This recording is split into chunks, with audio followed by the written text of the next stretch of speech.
Fala pessoal, bora ver hoje mais um projeto. Dessa vez vamos desenvolver um mapa offline utilizando o ESP32S3. A ideia é simples, visualizar o mapa diretamente no display, sem precisar de internet. Para esse projeto o hardware é bem direto. Vamos utilizar um ESP32S3, um display 240 por 320 da React Studio, como já utilizamos anteriormente. E além disso temos 4 botões que serão responsáveis pela navegação do mapa, para cima, para baixo, para um lado, para o outro. A primeira parte do projeto é preparar o mapa offline que será armazenado na memória interna do ESP32S3. Para isso, vamos baixar os chamados tiles, que são pequenas imagens organizadas em grade e que juntas formam o mapa completo. Essa abordagem é essencial porque carregamos apenas os pedaços necessários do mapa, em vez da imagem inteira. Isso é importante já que o ESP32, apesar de poderoso para um microcontrolador, possui limitações de memória e processamento quando comparado a um computador convencional. Outro ponto importante, após baixar os tiles, vamos convertê-los para o formato RGB 565. O RGB 565 é um formato de cor de 16 bits, sendo 5 bits para o vermelho, 6 bits para o verde e 5 bits para o azul. Ele ocupa menos memória do que o RGB 888, que é de 24 bits, e é amplamente utilizado em displays embarcados. Como o LVGL, muitos displays SPIs trabalham nativamente com o RGB 565, essa conversão evita processamento extra do ESP e melhora o desempenho na renderização drasticamente. Então, para realizar todas essas etapas, vamos considerar um script em Python. O primeiro ponto importante é, por uma questão de armazenamento do ESP32, e aqui iremos utilizar a memória interna dele, não iremos baixar o mapa do mundo inteiro ou o mapa do Brasil inteiro. A nossa abordagem aqui vai ser o seguinte: vamos considerar um ponto central e baixamos apenas uma região específica ao redor dela. Para esse exemplo, escolhemos a Praça da Sé em São Paulo como ponto central e definimos uma variação aproximadamente de 0,01 de latitude e longitude mais ou menos desse ponto central, o que corresponde a alguns quilômetros ao redor dessa região, o que para o nosso caso já é suficiente para ver o funcionamento do projeto. Utilizando a API de tiles do OpenStreetMap, fazemos a conversão de latitude e longitude para coordenadas de tile, definimos o nível do zoom e baixamos apenas os arquivos necessários. Esses tiles são fornecidos no formato .png, com tamanho padrão de 256 por 256 pixels. Depois disso, realizamos a conversão para o RGB 565 utilizando a biblioteca Pylo, que pode ser instalada com o pip install. Ao executar o script, serão geradas duas pastas, uma contendo as imagens originais em .png e uma outra contendo as imagens convertidas em RGB 565. Esses arquivos em RGB 565 são os que efetivamente serão gravados na memória do ESP32 para compor o mapa offline do display. Agora bora para o VS Code ver a parte do ESP32. Já temos um código mínimo com um LVGL configurado.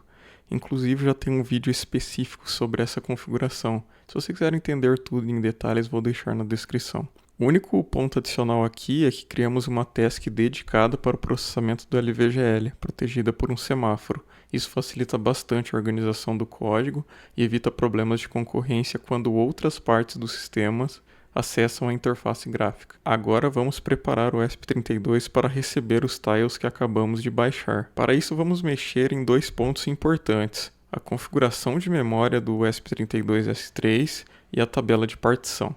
E para isso vamos acessar o menu config. Para isso então spdf terminal, idf.py, menu config. Então aqui no menu config vamos fazer as configurações necessárias na memória flash e na memória PSRAM. Bom, inicialmente então vamos em serial flasher config, flash size e selecionar a memória do nosso dispositivo. No meu caso, o meu ESP32S3 possui uma flash de tamanho de 16 MB. Então vamos setar essa opção. E agora vamos configurar a PSRAM. Para isso, component config e vamos procurar por ESP PSRAM. Vamos então selecionar essa caixinha de suporte para suporte externo. E nas configurações aqui precisamos selecionar o modo Octal, que se refere ao tipo da minha PSRAM, e assegurar que estamos nessa opção de Auto Detect. Por fim, agora vamos realizar a configuração da tabela de partição. E aqui um ponto importante, as tabelas de partição no ESP32-S3 definem como a memória flash é dividida, indicando onde ficam áreas como firmware, sistema de arquivos, NVS e overlayer. Elas funcionam como um mapa na flash, permitindo que o bootloader e a aplicação saibam onde ler e gravar dados. Esse é um conceito bem importante. Mais para frente posso fazer um vídeo específico somente sobre isso. Bom, então aqui no menu config, nas opções de tabela de partição, a gente tem alguma delas. Por padrão, a gente vem com essa opção de Single Factor App No Overlayer. E essa daqui é uma forma padrão, então, de trabalhar com a tabela de partição. Mas para o nosso exemplo aqui, a gente quer mudar ligeiramente ela para permitir que sejam armazenados mais dados na memória não volátil. Então, para isso, a gente vai selecionar essa última opção, Custom Partition Table CSV, que permite a gente, por conta própria, através de um arquivo CSV, definir os tamanhos e o posicionamento de memória que a gente gostaria de ter cada partição. Então, iremos selecionar essa opção para o nosso exemplo. Feito isso, então, configurações devidamente feitas, S para salvar e Q para sair. Visto que definimos, então, tabela de partição customizada, então devemos escrever um arquivo CSV que irá descrever essas partições. Então, vamos fazer isso. Para isso, então, na árvore do projeto, vamos criar um novo arquivo e é bem importante nomear ele como sendo partitions.csv. Bom, então aqui estamos utilizando um exemplo de tabela de partição, é totalmente baseado aqui nos padrões do ESP32, né, nas tabelas default. O único ponto aqui de diferença que vale a pena destacar e o que de fato é importante para o nosso projeto nesse momento é essa última linha aqui, que a gente define então um pedaço na memória, né, que a gente nomeia de storage, e vai ser justamente esse pedaço de memória que vai armazenar nossos arquivos de mapa. E para isso, então, reservamos um espaço de 8 MB na memória flash para fazer isto. Bom, então, feitas essas configurações, o próximo passo, então, é criar na árvore do nosso projeto uma pasta que será responsável por armazenar os arquivos de mapa no formato RGB565 que baixamos anteriormente com o script Python. Para isso, vamos criar uma pasta na árvore do projeto chamada SPIFFS Data e então colocar os arquivos baixados anteriormente. E então tá lá, os 25 arquivos que baixamos anteriormente com o script Python devidamente na árvore do nosso projeto. Um último ponto importante para a gente ser capaz então de gravar esses dados do mapa na memória interna do ESP32 é adicionar esse seguinte trecho no arquivo de CMake, que será responsável por informar no momento da compilação que queremos que o conteúdo da pasta SPIFFS Data seja gravado na memória flash do ESP32 que a gente reservou anteriormente. Agora vamos tentar então gravar o projeto.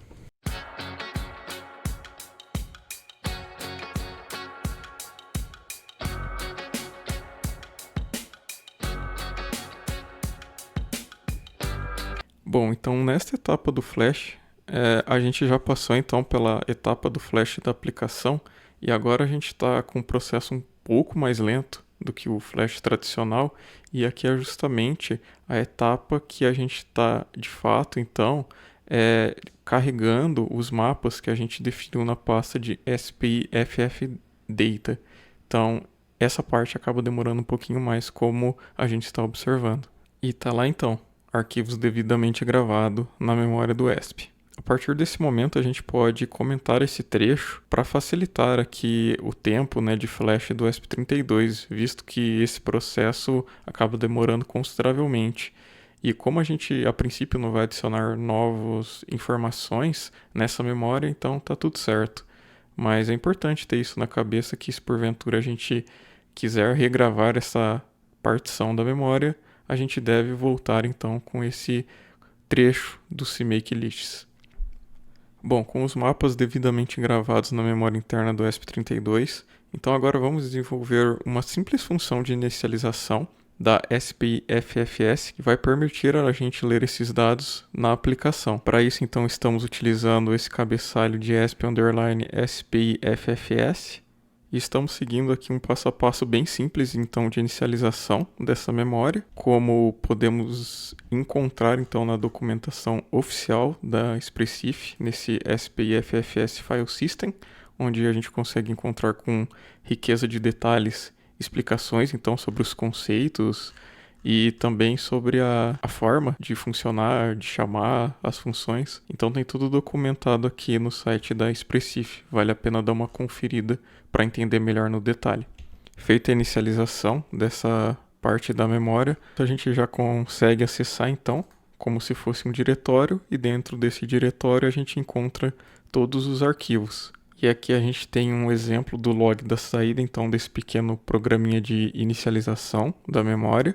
E como a gente pode ver, os dados printados, né, que é somente o nome do arquivo encontrado, está totalmente de acordo com o que a gente gravou e está nessa pasta SPIFFS Data. Ou seja, a aplicação do ESP está conseguindo ler devidamente os dados que a gente gravou. Então, show de bola. Com o LVGL configurado, os mapas armazenados no dispositivo e já sendo possível fazer a leitura dos mapas, agora vamos codificar uma visualização mínima de um tile, e aqui é puramente lógica de LVGL.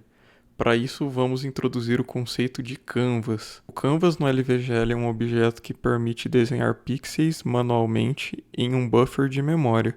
Ele funciona como uma área de desenho personalizada, ideal quando queremos renderizar imagens brutas, como nossos arquivos RGB 565. Com isso, criamos o arquivo fonte map.view, que será responsável por criar e gerenciar então o nosso objeto de canvas. Inicialmente temos então a função mapViewCreate, que será responsável por inicializar algumas variáveis de controle interno, tanto do mapa, os tiles propriamente, posicionamento, como também a questão da cache interna, que irá nos permitir uma navegação mais suave sem a necessidade de fazer reloads constantes. Logo em seguida, a gente já tem um ponto que vale a pena destacar, que é uma alocação dinâmica utilizando a PSRAM que configuramos anteriormente.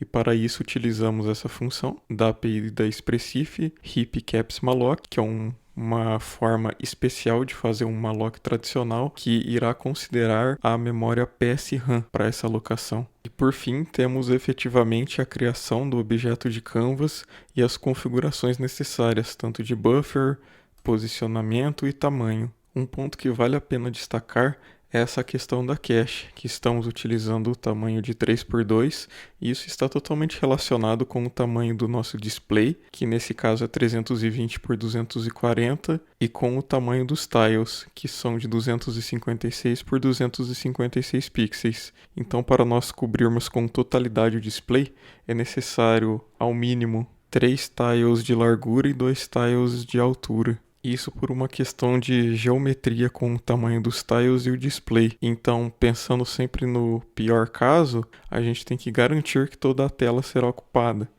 E para evitar fazer carregamentos constantes da memória, de forma que a gente, em cada interação para atualizar a tela ou cada deslocamento, precisamos carregar um novo tile, então faz muito sentido utilizar esse conceito de cache, de modo que conseguimos reduzir drasticamente acessos à memória, garantindo uma navegação mais suave no mapa.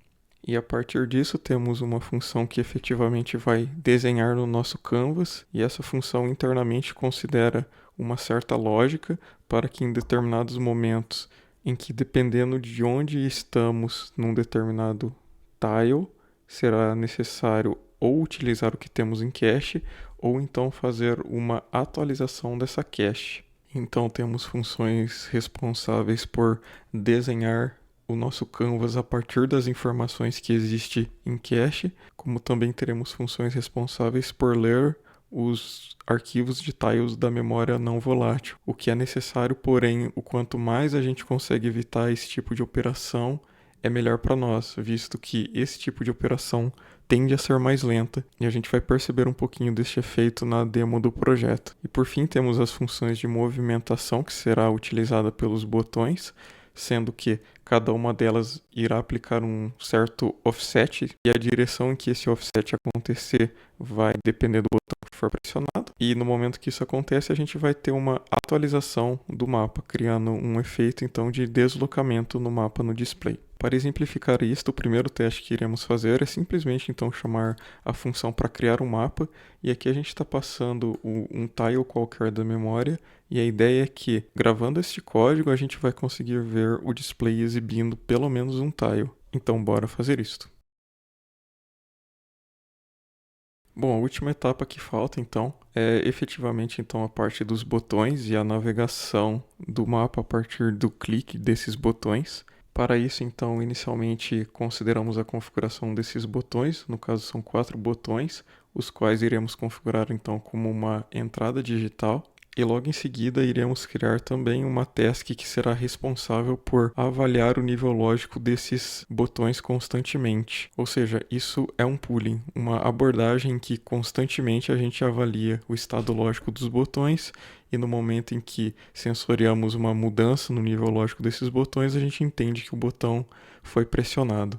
Aqui vale um adendo, que essa parte em relação a GPIOs, botões, entradas, saídas aqui, é um tema muito interessante para sistemas embarcados como um todo, e vale um vídeo à parte só sobre isso. Bom, então para finalizar a lógica, no momento em que um determinado botão for pressionado, iremos chamar alguma daquelas funções de movimentação de mapa que vimos anteriormente. Então temos uma para mover para cima, uma para mover para baixo, uma para mover para a direita e uma para mover para a esquerda. E naturalmente, na função principal do projeto, temos a criação dessa tarefa. Então vamos gravar o código e ver isso funcionando.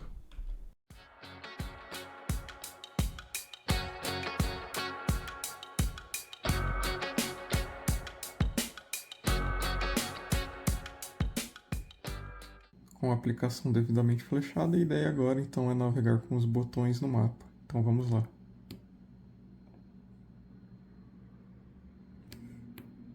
Para cima, para baixo, para um lado, para o outro. E aqui já temos um primeiro ponto interessante, que foi esse pequeno travamento. E esse pequeno travamento é justamente aquele ponto do carregamento da memória não volátil, onde ele puxa novos tiles, ou seja, ele atualiza os tiles que estão na memória cache do dispositivo, de modo que permite construir o mapa novamente.